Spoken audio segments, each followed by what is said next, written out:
الذي جعل نبينا خاتم الأنبياء والصلاة والسلام على سيد الأنبياء وسند الأولياء وعلى آله التقى والنقى وأصحابه أولي الصدق والصفاء.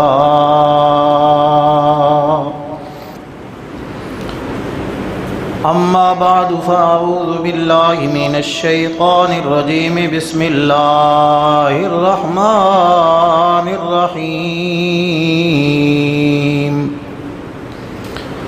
ما كان محمد أبا أحد من رجالكم ولكن رسول الله وخاتم النبيين.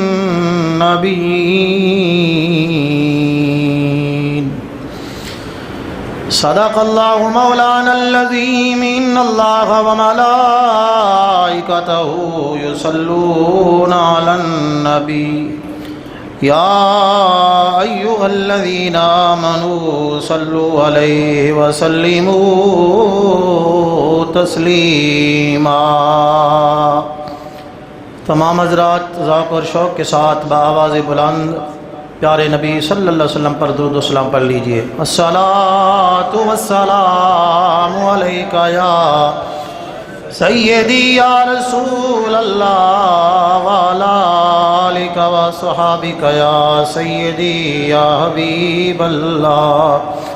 الصلاۃ والسلام علیک یا سیدی یا رحمت للعالمین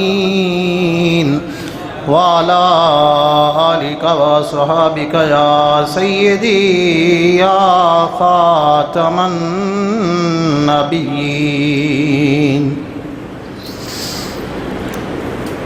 ہے ہر ایک کی آل سنت پاس با ختم نبوت کا ہے ہر ایک پاس با ختم ہے ہر ایک آل سنت پاس با ختم نبوت کا ہے ہر ایک آل سنت پاس با ختم نبوت کا.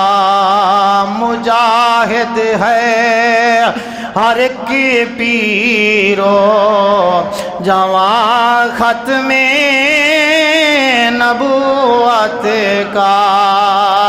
مجاہد ہے ہر ایک پیرو جواں ختم نبوت کا ہے ہر ایک آل سنت پاس با ختم.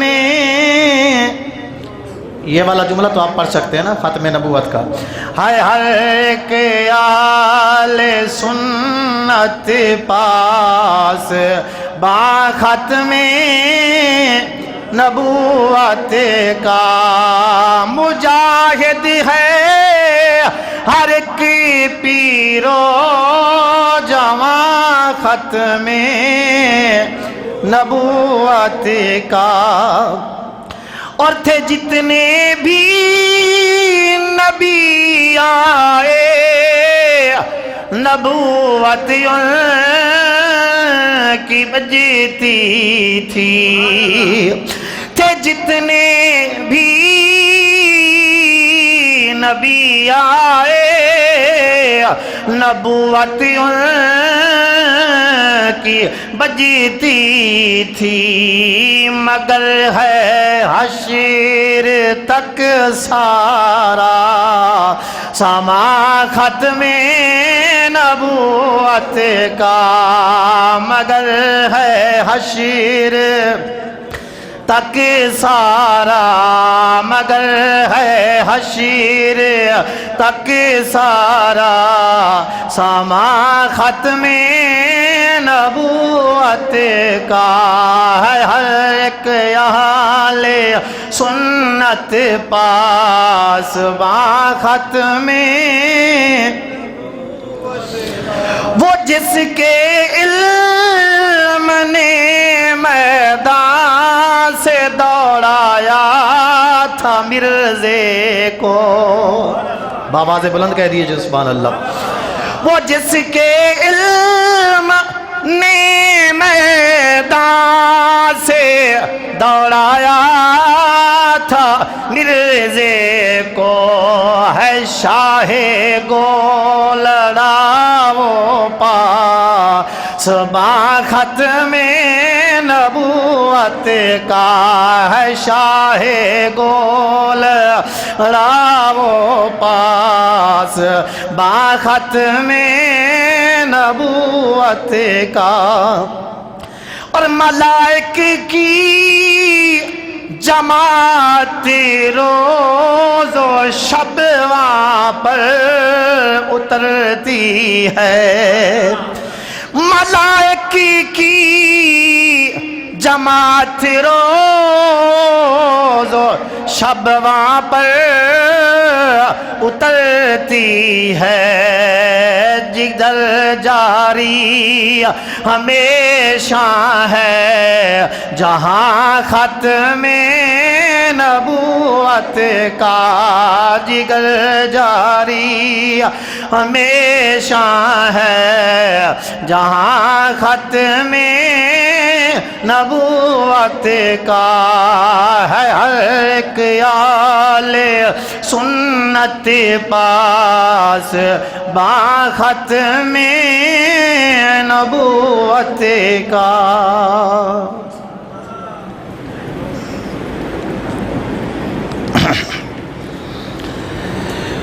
اللہ تبارک و تعالی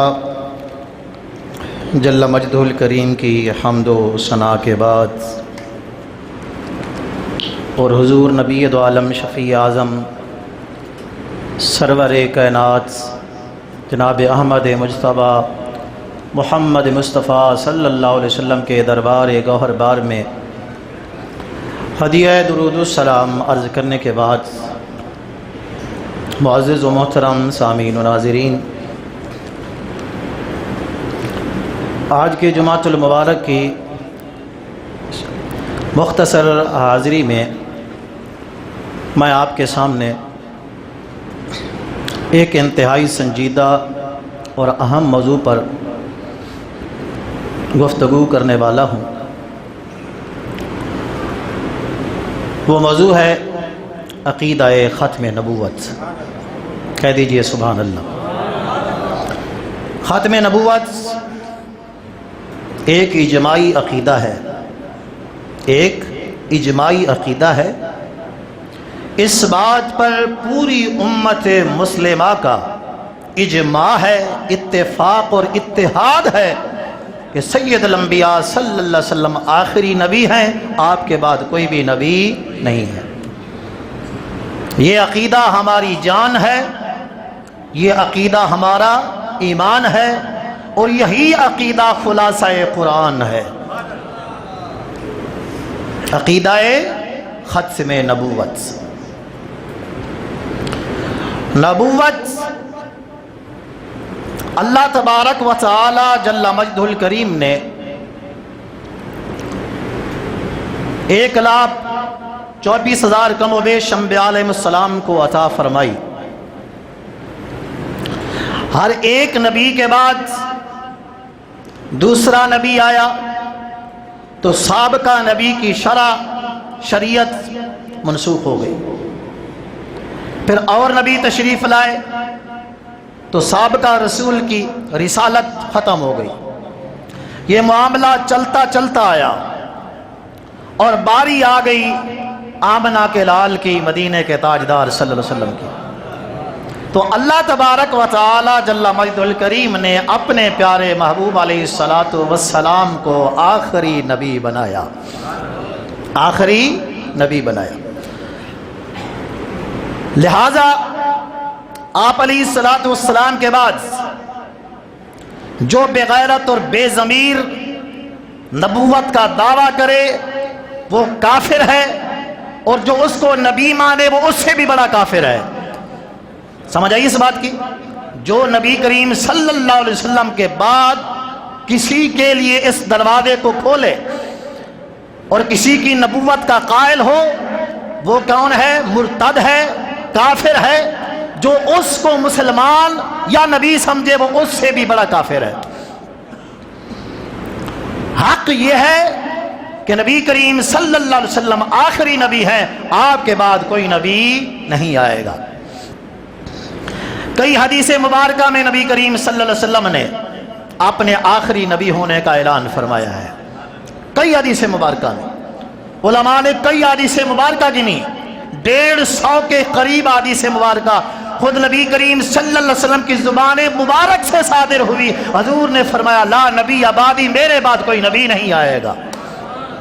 ایک مشہور حدیث پاک کہ جب نبی کریم صلی اللہ تعالی علیہ وسلم نے اپنے قریبی رشتہ دار، اپنے داماد، اپنے بھائی، چچا کے بیٹے مولا علی حیدر کرار، شیر خدا، مشکل کشا، علی المرتضی، حسنین کے بابا، فاطمہ الزہرا کے شوہر، ان کو یہ خطاب کیا، فرمایا علی انت منی بے منزلت ہارون من موسیٰ، فرمایا اے علی تیرا میرے ساتھ وہ تعلق ہے، تیرا میرے ساتھ وہ تعلق ہے، وہ رابطہ ہے، وہ نسبت ہے جو ہارون علیہ السلام کو کلیم کے ساتھ تھی، یعنی موسیٰ کلیم کے ساتھ جو ہارون علیہ السلام کا تعلق تھا، علی مجھ نبی کے ساتھ تیرا وہ تعلق ہے، میرے ساتھ تیرا وہ تعلق ہے۔ اب موسیٰ علیہ السلام رسول و نبی ہوئے، ہارون علیہ السلام بھی اللہ کے نبی ہوئے، دونوں نبی، دونوں سگے بھائی۔ نبی کریم صلی اللہ علیہ وسلم نے فرمایا علی تیرا میرے ساتھ وہ تعلق ہے جو ہارون کا موسیٰ علیہ السلام کے ساتھ تعلق تھا۔ تو آگے سنیے، یہ تعلق بتایا، یعنی وہ بھائی تھا، قریبی تھا۔ علی جو قرب ہارون کو موسیٰ کے ساتھ تھا وہ علی کو نبی کے ساتھ ہے، مگر فرمایا الا لا نبی بعدی، مگر خبردار میرے بعد کوئی نبی نہیں آئے گا۔ بولیے سبحان اللہ۔ تعلق تمہارا میرے ساتھ ہے۔ یہ کیوں؟ یہاں اس حدیث میں یہ بتانا مقصود نہیں تھا، مقصود یہ نہیں ہے کہ میں آخری نبی ہونے کا اعلان کروں، مقصود یہ تھا کہ علی کا تعلق نبی کے ساتھ کیا ہے، تعلق بتانا مقصود تھا، رابطہ بتانا مقصود تھا، نسبت بتانا مقصود تھا۔ مگر اس نسبت کے بیان میں نبی کریم صلی اللہ علیہ وسلم نے آخری نبی ہو لینے کا اعلان کیا، ایمان اس وجہ سے کہ شاید کوئی یہ سمجھے ہارون تو موسیٰ کا بھائی تھا، ہارون تو موسیٰ کا بھائی تھا، نبی بھی تھا، بھائی بھی تھا، کوئی یہ سمجھ لے کہ شاید علی نبی کا قریبی ہے، رشتہ دار ہے، جس طرح حضور نبی ہے علی نبی نہ ہو، کوئی علی کو نبی نہ کہہ دے۔ نبی پاک نے فرمایا لا نبی بعدی، علی خبردار تعلق ضرور ہے مگر میرے بعد کوئی نبی نہیں آئے گا، میرے بعد کوئی نبی، بولیے میرے بعد کوئی نبی میرے بعد نہیں آئے گا۔ لا نبی بعدی،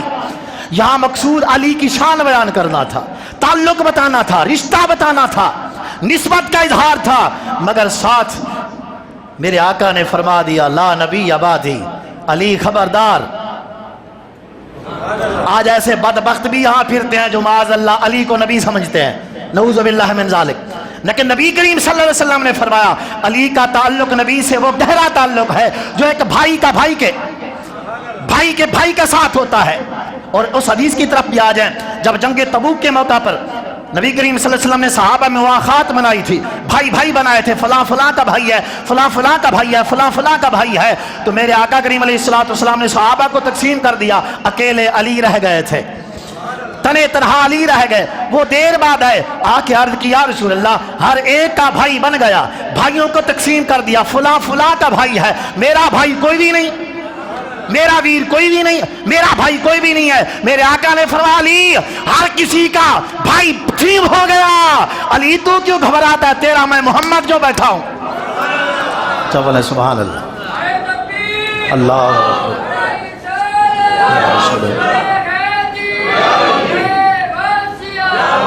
ہم ہوئے، تم ہوئے، میر ہوئے، سب اسی محبوب کے زلفوں کے اسیر ہوئے. توجہ نہیں فرمائی، ہم ہوئے، تم ہوئے، میر ہوئے، سب اسی محبوب کی، بولیے، سب اسی محبوب کی زلفوں کے اسیر ہوئے. تو میرے آقا نے فرمایا شاید کوئی یہ سمجھ لے کہ علی کا نبی کے ساتھ وہ بھائیوں والا تعلق، حضور نے جو فرمایا تھا تم میرے بھائی ہو، کوئی بھائی کے ساتھ یہ نہ سمجھ لے کہ ہارون جس طرح موسیٰ کا بھائی بھی تھا ساتھ نبی بھی تھا، کوئی علی کو نبی نہ کہہ دے. نبی کا آپ نے فرمایا لا نبی آبادی، فرمایا خبردار میرے بعد نبوت کا سلسلہ ختم ہو گیا. اور اللہ تعالیٰ قرآن میں فرماتا ہے واللہ یعصمک من الناس، اے محبوب اللہ تبارک و تعالی آپ کو لوگوں سے محفوظ رکھے گا، آپ کو آپ کی حفاظت فرمائے گا. اللہ آپ کا محافظ ہے، اللہ آپ کا نگہبان ہے، آپ اللہ کی حفاظت میں ہیں، عصمت میں ہیں. واللہ یعصمک من الناس، اللہ آپ کو لوگوں سے محفوظ فرمائے گا، آپ کو کوئی تکلیف نہیں پہنچا سکتا. یہ آیت بھی بتاتی ہے، اس میں بھی در حقیقت ختم نبوت کا اعلان ہو رہا ہے. توجہ نہیں فرمائی آپ نے. بات یہ ہے، سنیے ذرا توجہ سے، اسی زمانے میں تاریخ عالم میں نبیوں کو آرو میں چیرا بھی گیا، نبیوں کو سولی پہ لٹکایا بھی گیا. بنی اسرائیل نے 70 انبیاء علیہ السلام کو شہید کر دیا، اللہ کے نبیوں کو شہید کر دیا گیا. اتنی ظلم و ستم ہوتے رہے، مگر یاد رکھنا کسی نبی کی اللہ نے حفاظت کا ذمہ نہیں اٹھایا، مگر جب محبوب خدا آخری نبی خاتم النبیین کی باری آئی فرمایا واللہ یعصمک من الناس، محبوب تم پریشان نہ ہونا، تمہارا محافظ اللہ خود ہے، تمہارا خود محافظ ہے. کیوں؟ اس لیے کہ محبوب ان کی حفاظت کا ذمہ نہیں لیا. وہ گئے تو اور نبی آیا، وہ گیا تو اور نبی آیا، وہ گیا تو اور نبی آیا، وہ گیا تو اور نبی آیا. اب آپ کے بعد کوئی نبی نہیں آئے گا، اس لیے اللہ آپ کا محافظ ہے، کوئی بھی آپ کو شہید نہیں کر سکے گا. اللہ آپ کا محافظ ہے، اللہ آپ کا نگہبان ہے، اللہ آپ کا محافظ ہے. اللہ آپ کی حفاظت فرمائے گا، اللہ آپ کی حفاظت فرمائے گا. اللہ اکبر. ایک اور حدیث پاک سماعت سنائیں، صحیحین کی حدیث، بخاری مسلم میں موجود ہے. پیارے آقا کریم علیہ الصلوۃ والسلام فرماتے ہیں ان لی خمسۃ اسماء، فرمایا اللہ تبارک و تعالی نے مجھے 5 نام عطا فرمائے. کتنے بولے؟ مجھے 5 نام خصوصیت کے ساتھ عطا فرمائے. یہ کام کسی اور، یہ نام کسی اور کے ذمے، کسی اور کے کھاتے، کسی اور کے پلڑے میں نہیں آئے. 5 نام ایسے ہیں جو اللہ نے مجھے دیے ہیں، میری خصوصیت. ان لی خمسۃ اسماء، امام بخاری روایت کرتے ہیں، صحیح مسلم میں بھی ہے. میرے آقا نے فرمایا اللہ تبارک و تعالی نے 5 نام مبارک مجھے دیے ہیں. انا احمد، انا احمد، میں احمد ہوں، وانا محمد، میں محمد ہوں. اب ذرا معنی پہ توجہ کیجئے. احمد کا معنی ہے، اس میں تفصیل کا صیغہ ہے، جو طلبہ پڑھتے ہیں وہ توجہ کریں. حامد یحمد، ہم سے. احمد کا معنی ہے، اس میں تفصیل کا صیغہ سب سے زیادہ تعریف کرنے والا. انا احمد، میں سب سے زیادہ تعریف کرنے والا ہوں. گویا نبی کریم صلی اللہ علیہ وسلم فرماتے ہیں اللہ کی بڑے بڑے لوگوں نے ثنائیں کی، حمدیں کی، تعریفیں کی، مگر انا احمد جیسی میں نے رب کی تعریف کی ہے ایسی کسی نے بھی نہیں. توجہ فرمائی آپ نے. انا احمد یہ علم ہے، نام ہے. اگر معنی کی طرف توجہ کریں تو یہ اس میں تفضیل کا صیغہ ہے. اور اس میں تفضیل میں بنسبت باقو کے زیادتی ہوتی ہے، یعنی ایسی ذات پر دلالت کرتا ہے اس میں تفضیل جس میں معنی فعالیت بنسبت دوسروں کے زیادہ ہوتا ہے. لہذا احمد کا معنی ہے زیادہ تعریف کرنے والا. زیادہ اللہ کی تعریف جناب آدم نے بھی کی، خلیل نے بھی کی، نوح علیہ السلام نے بھی کی، یعقوب علیہ السلام، تمام نبی اللہ کی حمدیں کرنے والے. لیکن حضور فرماتے ہیں ان کی ساری حمدیں ایک پس، انا احمد ہوں، میں احمد ہوں. جتنی میں نے تعریفیں کی آپ نے رب کی، ایسی تعریف کسی نے بھی بولی ہے، ایسی تعریف کسی نے بھی نہیں کی. آگے فرمایا انا محمد ہوں، میں محمد بھی ہوں. میں ہائے ہائے، یہ احمد محمد ایسے نام اللہ نے چن کے رکھے اپنے حبیب کے. سرکار کا یہاں دنیا پہ زمین پہ نام محمد مشہور تھا، آسمانوں پہ نام احمد مشہور تھا. حضور احمد اور محمد یہ تحمید سے بنایا، حمد یحمد تحمید، باب تفعیل سے، جس کا معنی ہے جس کی بار بار تعریف کی جائے، جس کی بار تعریف کیا ہوا.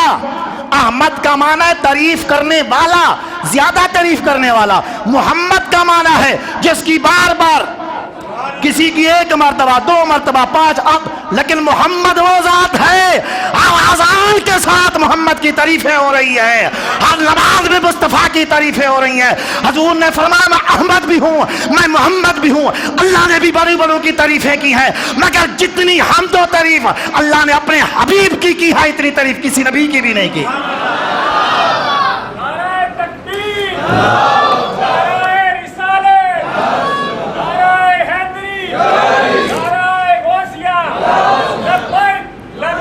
لبیک یا رسول اللہ، لبیک. ہاتھوں کو کھڑا کر لیں، اٹھا کے ہاتھ جھوم جھوم کے پڑھیں، لبیک لبیک لبیک یا رسول اللہ، لبیک لبیک لبیک یا رسول اللہ، لبیک لبیک لبیک یا رسول اللہ، لبیک لبیک لبیک. انا احمد، میں سب سے زیادہ تعریف کرنے والا ہوں. توجہ ہے؟ جہدے ٹھڈ مروڑ ہوئے انہاں چیز دی تقریر نہیں سن سکدا. توجہ ہے؟ ہاں جی، جڑا ڈڈو پلیت ہوئے انہوں وٹ چڑھے گا، جڑا ایمان اندر ہوئے گا نبی دی تعریف سن کے خوش ہوئے گا. بلکہ سنیے اس بات کو، میں امام زین العابدین کے حوالے سے یہ بات کرنا چاہتا ہوں کہ امام زین العابدین شہزادہ رسول سے کسی نے پوچھا تھا کہ آپ کے نانا حضور نے فرمایا بنی اسرائیل کے 72 فرقے ہوئے اور میری امت کے 73 ہوں گے. بنی اسرائیل کے 72 ہوئے، میری امت کے کتنے ہوں گے؟ 73 ہوں گے. کلہم فی النار الا واحدہ، حضور نے فرمایا سارے جہنم میں جائیں گے سوائے ایک کے، سوائے سارے جہنم میں جلیں گے، 72 مریں گے وہاں، ایک جنتی ہوگا الا واحدہ. پوچھا گیا زین العابدین حسین کے بیٹے سے، علی کے پوتے سے، وہ بتائیں وہ ایک کون ہے؟ فرمایا سنو، فرمایا کثرت الصلاۃ علی جدی صلی اللہ علیہ وسلم، جو میرے نانا کا زیادہ ذکر کریں گے وہی سب سے پہلے جنت میں جائیں گے.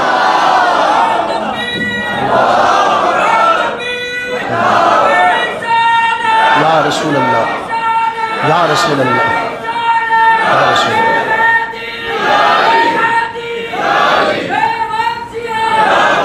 کثرت الصلاۃ علی جدی صلی اللہ علیہ وسلم. امام زین العابدین نے فرمایا میں تمہیں ایک نسخہ دیتا ہوں، تمہیں اس مسئلے کا نسخہ دے رہا ہوں، جاؤ دیکھو کثرت الصلاۃ علی جدی، جو میرے نانے پہ زیادہ درود پڑھے گا، جو میرے نانے کا زیادہ نام لے گا، جو حضور کے ترانے گائے گا، جو مصطفیٰ کا ذکر خیر کرے گا، جو جماعت میرے نانے کی جتنا زیادہ گیت گانے والی ہوگی وہی جماعت ہوگی جو جنت میں جائے گی، باقی سارے جہنم میں مریں گے. لبیک لبیک لبیک لبیک. اور اپنے جنتی ہونے کا ثبوت دیں، لبیک لبیک لبیک لبیک. ہاں جی، یہ نعرہ ہم نے ایسے نہیں لگایا، یہ ہمیں حسین کے بیٹے نے بتایا ہے، یہ ہمیں اسیر کربلا نے بتایا ہے. توجہ ہے؟ ہاں جی، یہ جد الامجاد، سادات کے جد حسین کے ایک بیٹا ہی تو بچا تھا جس کا نام زین العابدین تھا. اس نے بتایا یاد رکھنا وظیفہ میں تمہیں دیتا ہوں، نسخہ میں تمہیں دیتا ہوں، بتاتا میں تمہیں ہوں، پہچان تم کر لینا. اب ڈھونڈتے پھر رہے ہو وہ جی انہیں فرقے نے تو کتھے جائیے، وہ حسین کے بیٹے سے پوچھو. وہ بولو نا ذرا. اگلے دن میں جوڑے پل پہ گیا.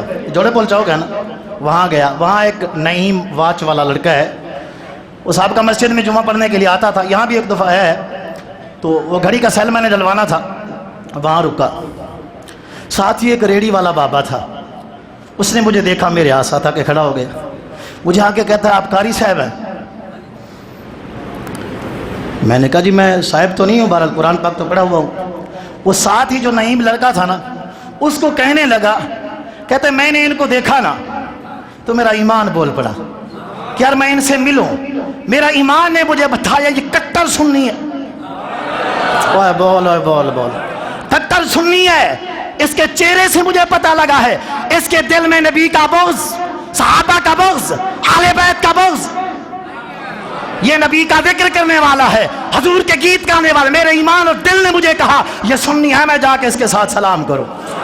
میں اپنی شان نہیں بیان کر رہا, صرف آپ کو بتانا چاہتا ہوں جو محبوب کو یاد کرنے والے ہوتے ہیں ان کے چہرے بھی بتا دیتے ہیں, ان کی شکلیں بھی بتا دیتے ہیں. ہائے ہائے ہائے ہائے, اللہ اکبر, اللہ اکبر, اللہ اکبر. انا احمد, بھول تو نہیں گئے. حضور نے فرمایا میں احمد ہوں. انا محمد, میں محمد ہوں.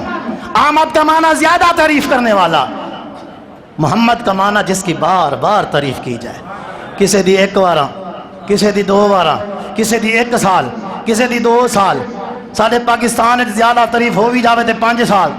5 سال بعد اگلے کٹو پڑھ کے لا لیندے نے. پر قرجان جاوا سونیا, ہم ہوئے, تم ہوئے, میر ہوئے, سب تو تیری زلفوں کے اسیر ہوئے. اب تو تیری زلفوں کے اسیر ہوئے. ہم تو یہی سمجھتے ہیں انہیں جانا, انہیں مانا, نہ رکھا غیر سے کام. للہ الحمد میں دنیا سے مسلمان گیا. فرمایا میں احمد بھی ہوں, میں محمد بھی ہوں, میں زیادہ تعریف کرنے والا بھی ہوں. میری بار بار تعریف کی گئی ہے, بار بار. آئے ہاں, سبحان اللہ, کہہ دیجئے سبحان اللہ. وہ کوفہ تھا, یہی امام زین العابدین تھے. یزید کی مجلس تھی, نواسہ رسول کو بلایا گیا, گفتگو ہوئی. کلام کے بعد یزید نے ایک مؤذن کو کہا اذان پڑھو, اذان پڑھو. اس نے اذان پڑھی. جب اس نے پڑھا اشہد ان محمد رسول اللہ, امام زین العابدین نے کہا مؤذن ٹھہر جاؤ, ٹھہر جاؤ, مجھے ایک بات کرنا, مجھے ایک بات کرنے دو. یزید کی آنکھوں میں آنکھیں ڈال کے حسین کے بیٹے نے کہا تو نے میرے بابا کو بھی شہید کیا, میرے بھائیوں کو بھی شہید کیا, میرے چچاؤں کو بھی شہید کیا, سارا کنبے کو مٹا دیا, پر یاد رکھ لے جدی محمد, میرا نانا محمد ہے. دنیا مٹی مٹ جائے گی, جب تک اذانیں ہوتی رہیں گی میرے نانے کا نام چمکتا رہے گا. مٹ گئے مٹتے ہیں, مٹ جائیں گے آدھا تیرے, نہ مٹا ہے نہ مٹے گا کبھی چرچا تیرا. جتنا مرضی مٹاتا ہے مٹا لے, جب تک مسجدوں میں اذانیں گونجتی رہیں گی ہمارے نانا کا نام بھی گونجتا رہے گا. انا احمد, میں احمد ہوں. انا محمد. بولی آپ نے نبی کی شان سنیے, اونچا بولیں سبحان اللہ. تیسرا نام, یہ 2 نام ہو گئے. تیسرا نام انا ماہی. انا ماہی, ماہی کا معنی ہے مٹانے والا, ماہی کا معنی ہے مٹانے والا. ساتھ ہی فرمایا انا ماہی یمحو اللہ بہل کفر, فرمایا میں مٹانے والا, میرا نام ماہی ہے. اللہ تبارک و تعالی میرے صدقے کفر کو مٹا دے گا, میرے توسل سے کفر مٹے گا, ایمان آئے گا, اسلام پھیلے گا. آج کریا کریا, بستی بستی, وطن وطن, علاقے علاقے میں دیکھ محمد کے نام کے ڈنکے بج رہے ہیں, اسلام کا نام بلند ہو رہا ہے. فرمایا انا ماہی یمحو اللہ بہل کفر, اللہ اس نام کے صدقے کفر کو مٹائے گا. میں آؤں گا تو اسلام پھیلے, میں آیا ہوں تو اسلام پھیلے گا. یہ تیسرا نام. چوتھا نام انا حاشر. انا حاشر, انا حاشر, انا حاشر. حشر میں کھل جائیں گی, ہائے ہائے, میرے سید اعلیٰ حضرت فرماتے ہیں انا حاشر. حاشر کا معنی تھا جمع کرنے والا. میرے آقا نے فرمایا انا حاشر الذی یحشر الناس الناس بقدمی، فرمایا صحابہ میرا نام حاشر ہے. حضور ذرا اس کی تشریح فرمائے. فرمایا قیامت کا دن ہوگا، میدان معاشر لگے گا، چاہے چھوٹے ہوں یا بڑے ہوں، نبی ہوں، ولی ہوں، غوث ہوں، کتب ہوں، کسی کے ساتھ کوئی تعلق ہو، یحشر الناس، قیامت والے دن سارے لوگ محمد کے قدموں میں جمع ہوں گے. بولیے سبحان اللہ. ہاں وہاں جا کے پتا چلے گا. یحشر الناس بقدمی، قیامت والے دن میدان معاشر لگا، تب پتا چلے گا محمد کون ہے. توجہ ہے. تب پتا چلے گا محمد. بولیے تب پتا چلے گا محمد. تو نے جگ سارا پیا ہار سنگار کرے، میرے مدنی سائیں تو ہے چل، اودی صورت وکھری اتے سیرت وکھری، اودے زلف دے وکھرے پیچ، ایدے بن ڈٹھیاں سب عرشی فرشی. بن ڈٹھیاں بغیر دیکھے، ایدے بن ڈٹھیاں سب عرشی فرشی، او دے نام تو جیندے گئے ویچن، بس فدا سائے سسیاں ٹریاں، سائے پنل ٹرے بچ کے چن. توجہ ہے. بڑے بڑے ہار سنگار کرنے والے آئے، پر محمد جیسا، بولیے نظرہ محمد جیسا، محمد جیسا، جزاک اللہ، محمد جیسا. فرمایا میں حاشر ہوں. میں کون ہوں؟ قیامت والے دن پتا چلے گا. اس دن پتا چلے گا جتیا کون تے ہاریا کون. یہ تو اس دن جا کے پتا لگے گا جب نبی بھی محمد کے جھنڈے کے نیچے ہوں گے، ولی بھی وہیں ہوں گے، غوث بھی وہیں، کتب سارے. یحشر الناس بقدمی، فرمایا سارے لوگ قیامت والے دن میرے قدموں میں. توجہ ہے جناب کی. یہ کون سا نام کتنا ہو گیا؟ 4 ہو گئے. انا احمد، انا محمد، انا ماہی، انا حاشر، اور فرمایا انا عاقب. توجہ توجہ، انا عاقب. اب حضور سے پوچھتے ہیں عاقب کس کو کہتے ہیں؟ بولیے سبحان اللہ. یا رسول اللہ یہ عاقب بھی آپ کا نام ہے، عاقب کس کو کہتے ہیں؟ میرے آقا نے فرمایا الذی لا نبی بعدہ، فرمایا میں عاقب ہوں، میرے بعد کوئی نبی نہیں ہوگا، میں آخری نبی ہوں، میں آخری نبی ہوں، میرے بعد نبوت کا سلسلہ ختم ہو گیا. فرمایا یہ 5 نام ہیں، 5 نام ہیں جو اللہ نے مجھے عطا فرمائے ہیں. ان لی 5 اسماء، اللہ نے مجھے 5 نام، انا احمد، انا محمد، انا ماہی یمحو اللہ بالکفر، انا حاشر الذی یحشر الناس بقدمی، انا عاقب لا نبی بعدی. فرمایا میں عاقب ہوں، میرے بعد کوئی نبی، کوئی کانے شانے. توجہ نہیں فرمائی.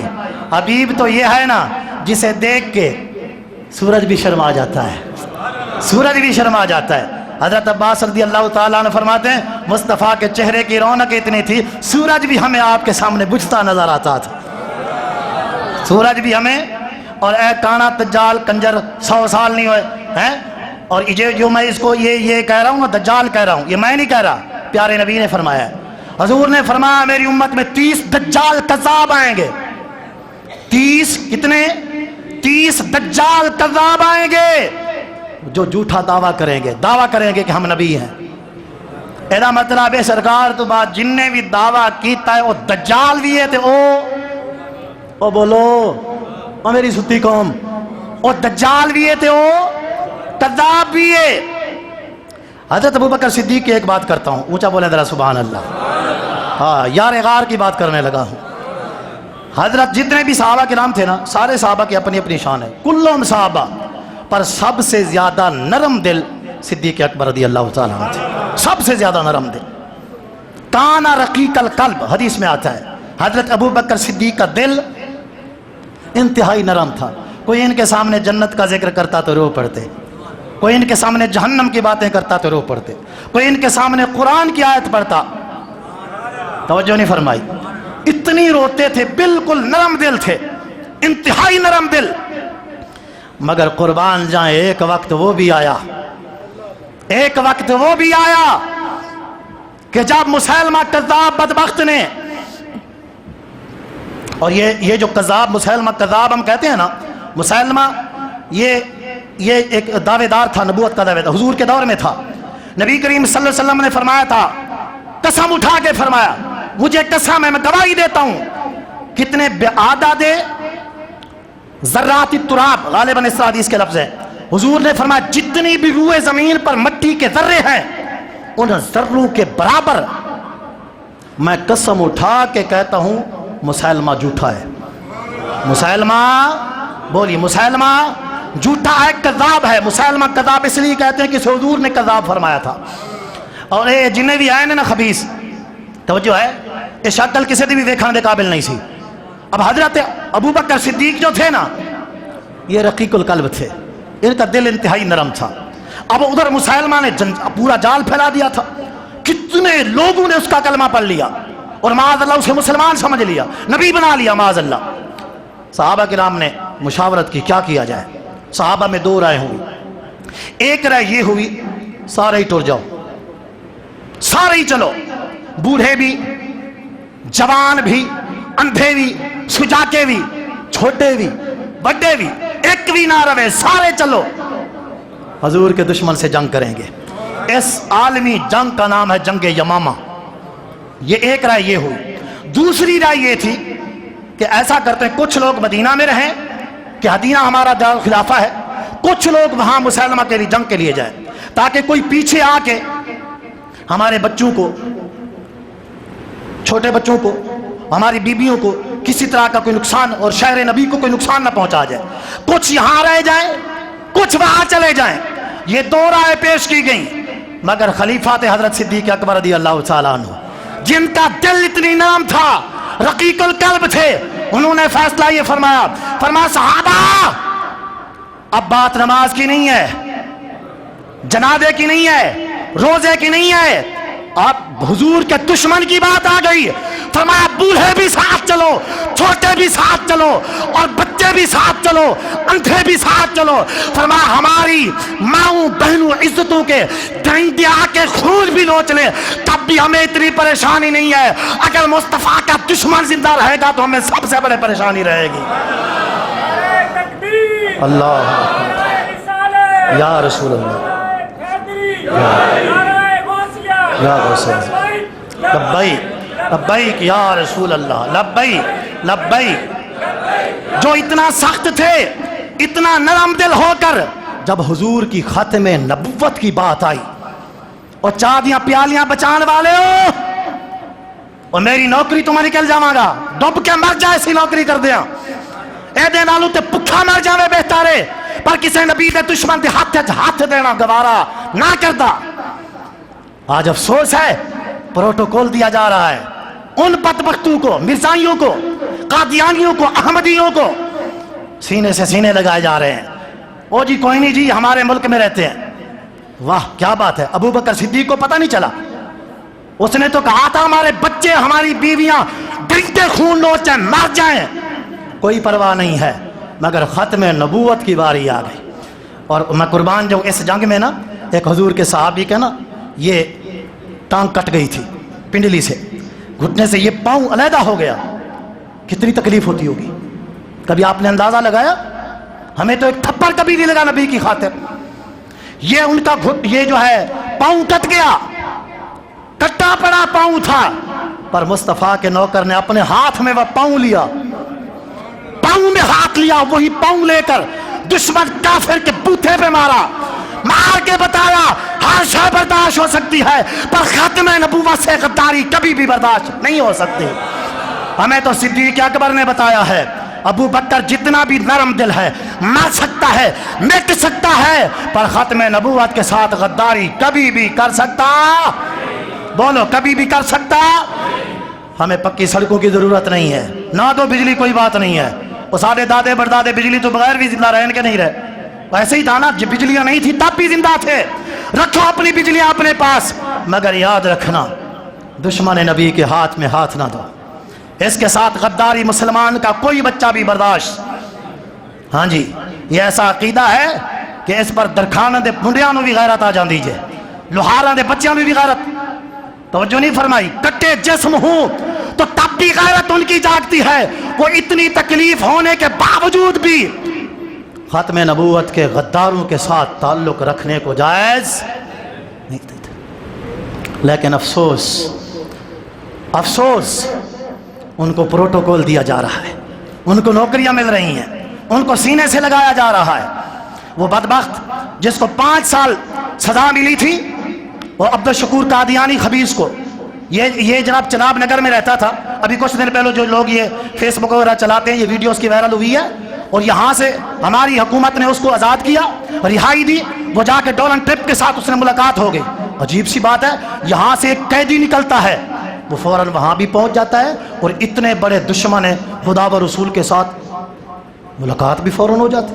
اور وہ پاکستان پر کتنی بڑی بےہودہ تہمتیں لگا رہا ہے کہ جی پاکستان والوں نے ہمارے گھروں کو جلا دیا, ہمارے بچوں کے ساتھ یہ کر دیا. نعوذ باللہ من ذالک. حالانکہ حقیقت یہ ہے, توجہ ہے آپ کی, حقیقت یہ ہے کہ وہ خبیث چناب نگر میں آمدیہ بک سینٹر اس کی دکان تھی, اس پہ نعوذ باللہ من ذالک وہ نبی کریم صلی اللہ علیہ وسلم کو گالیاں دے کر لٹریچر چھاپا کرتا تھا. اس حقیقت کا کسی کو پتا ہے؟ وہ لٹریچر چھاپتا تھا نبی کریم صلی اللہ علیہ وسلم کے خلاف. اور یہی جو مرزا دجال گزرا ہے, آپ کو پتا ہے پوری امت کو گالیاں دی اس نے. یہ لانتی بکتا تھا, مجھے نبی نہ مانے ورنڈی دا پتور ہے. آپ نے دیکھی کبھی کتاب مرزے کی؟ آپ کو کیا پتا مرزائیت کتنا بڑا فتنہ ہے. وہ خبیث کہتا ہے جو مجھے نبی نہ مانے وہ نعوذ باللہ کون ہے؟ رنڈی کا بیٹا ہے. استغفر اللہ, معاذ اللہ ثم معاذ اللہ. اتنی بڑی بکواس مرزے نے کی ہے اپنی کتابوں میں. ابھی بھی وہ کتابیں ہیں پاکستان میں چھپتی ہیں. واہ. آخری بات, ہمارا ملک پاکستان کا وہ ذوالفقار بھٹو جو گزرا, ہمارا کیا صدر تھا یا کیا تھا, برل جو بھی تھا, وزیر تھا یا صدر تھا, جو بھی تھا, آغا شورش کشمیری نے لکھا, ختم نبوت میں بڑا کام کیا تھا آغا شورش کشمیری نے. انہوں نے ایک بات کی, توجہ سے سنیے یہ بات. میں آپ کو اب یہ بتانے لگا ہوں کہ امریکہ, برطانیہ, یہود و نصارہ کیوں قادیانیوں کو پروٹوکول دیتے ہیں. یہ سنیے. آغا شورش کشمیری لکھتا ہے کہ مجھے ذوالفقار بھٹو نے 2 مرتبہ میں نے ملاقات کی, اور دونوں مرتبہ ذوالفقار بھٹو نے میرے کان میں ایک بات کی ہے. وہ بات کیا ہے سنیے. کشمیری صاحب لکھتے ہیں, انہوں نے مجھے کہا تھا کہ آغا شورش میں 2 مرتبہ امریکہ گیا ہوں اپنے دور میں. کتنی مرتبہ؟ 2 مرتبہ. پہلی مرتبہ گیا تھا تو تب بھی مجھ سے یہ مطالبہ کیا گیا کہ قادیانی ہماری جماعت ہے. ان انگریزوں نے کہا کہ قادیانی ہماری جماعت ہے مرزائی, ان پہ اپنا دست شفقت رکھنا, ان پہ اپنا یہ کس نے کہا؟ ذوالفقار بھٹو نے آغا شورش کشمیری کو بتایا. کہتے اس نے کیا, لیکن میں ان کی بات پر کوئی دھیان نہ دیا. دوسری مرتبہ پھر گیا تو وہ مجھ سے ناراض ہوئے. انہوں نے کہا ہم نے تم سے ایک مطالبہ کیا تھا کہ قادیانی ہماری جماعت ہیں, ان پہ اپنا ہاتھ رکھو, اور تم نے ان کو کافر قرار دے دیا. ذوالفقار بھٹو نے کہا میں مر تو سکتا ہوں پر نبی کی ختم نبوت پر غداری نہیں کر سکتا. اونچا بول سبحان اللہ. بندہ مر جا مٹ جا یار, مرنا نہیں ہے. لوگوں کے ایکسیڈنٹ ہوتے ہیں مر جاتے ہیں, موٹر سائیکل پہ گرتے ہیں مر جاتے ہیں, گڈیاں دے تھلے آ کے مر جاندے نے, مکان بنا دیا بندے مر جاندے نے, سپ ٹھوئے ڈنگ مارتے نے مر جاندے نے, پر انہاں دا مرنا کسے کھاتے نہیں جاتا. پر حاجی ممتاز وانگو مصطفیٰ دے نام تے جڑا مردا ہے, زمین والے بھی اودے گیت گاندے نے, عرشاں والے بھی اودے گیت گاندے نے. انہیں جانا انہیں مانا, نہ رکھا غیر سے کام, للہ الحمد میں دنیا سے مسلمان گیا. اپنی نسلوں کو بتاؤ کہ یہ کالے کافر ہیں, مرداری آج بھی کافر, کل بھی کافر. اللہ رسول کی لعنتیں برستی ہیں ان پر. ان دجالوں نے نعوذ باللہ من ذالک نبی کریم صلی اللہ علیہ وسلم کی نبوت میں آ کے دریغ ڈالی. نبوت میں آ کے اللہ تبارک و تعالی جل مجد الکریم کو تو یہ بھی برداشت نہیں تھا کہ مصطفیٰ کے جتنے بھی بیٹے تھے بچپن میں ہی اللہ نے لے لیے. ایک بیٹے کو بھی جوان نہیں ہونے دیا. علماء لکھتے ہیں وجہ یہ تھی کہ اللہ تبارک و تعالیٰ فرماتا محبوب آپ کا بیٹا ہو کہ نبی نہ ہو کیسے ہو سکتا ہے؟ آپ بیٹے دیے، 3 بیٹے دیے تھے، کتنے؟ عمر حضرت ابراہیم کی عمر زیادہ تھی، باقی تھوڑے چھوٹے ہوتے فوت ہو گئے. اور حضرت ابراہیم کی وفات پر حضور اتنے روئے اتنے روئے اتنے روئے، کسی کی میت پہ کبھی نہیں روئے تھے جب حضرت ابراہیم فوت ہوئے تھے. تو اللہ تبارک و تعالیٰ نے فرمایا محبوب بات یہ ہے انت خاتم النبیین، تم آخری نبی ہو، تمہارے بعد نبوت کا سلسلہ ختم ہے، کوئی نبی نہیں ہوگا. تمہارا ابراہیم بھی جوان ہوتا تو نبوت دینی ہوتی، لہذا ہم نے بچپن میں لے لیا کیونکہ تم آخری نبی ہو. اللہ کو بھی برداشت نہیں ہے کہ تمہارے بعد کوئی نبی آ سکے، نہ تمہارے اپنوں میں سے کوئی ہو سکتا ہے نہ کوئی غیروں میں سے ہو سکتا ہے. اس بغیرت مردے کو جتنا ذلیل کرو اتنا ثواب ہے. میں کہتا ہوں درود پڑھنے کا بھی اتنا ثواب نہیں ہوگا جب وقت وہ ہو کہ اللہ رسول کے دشمنوں کی باری ہے اور بندہ تسبیح لے کے بیٹھ جائے. ایسی تسبیح پڑھنے کا بھی کوئی فائدہ نہیں ہوتا ہے. ایس خبیث کی تو عقل اتنی ماری ہوئی تھی، یہ اپنی جیب میں نا گوڑ کھانے کا بڑا شوقین تھا. یہ مرزا گوڑ کھانے کا، تو ایک جیب میں گوڑ کا ڈھیلا رکھتا تھا کہ جتھے بھوک لگی اتھے ہی کھا لیا، اور دوسری جیب میں پیشاب سکھانے کے لیے وٹمانی رکھتا تھا. وٹمانی سمجھتے ہو؟ پنجابی بندے بیٹھو، وٹمانی جانتے ہو؟ یہ گاؤں میں فرج کو خشک کرنے کے لیے وٹا، چھوٹا سا وٹا بندہ رکھتا ہے تاکہ اپنی وٹمانی پکا لے، تاکہ بعد میں قطرے جو ہیں وہ کپڑوں کو نہ لگے. تو حضرت ایک جیب میں گوڑ کا ڈھیلا رکھتے تھے اور دوسری جیب میں مٹی کا ڈھیلا رکھتے تھے. اور حضرت دی عقل انی ماری جدو بھوک لگتی سی نا ادھر ہاتھ جان دی بجائے ادھر تر جاتا سی. آپ نہیں سمجھے؟ یعنی کبھی کبھی حضرت صاحب گھوڑ کی جگہ پر وہ پیشاب والی وٹمانی بھی بوتھے میں لے لیا کرتے تھے. واہ لعنت اللہ علیہ. توجہ نہیں فرمائی. اور جیسے کنجر کو اتنا بھی پتہ نہ ہو کہ وٹا کیا ہوتا ہے تو گڑ کیا ہوتا ہے، وہ بغیرت بھی نبوت کا دعوے دار بن گیا.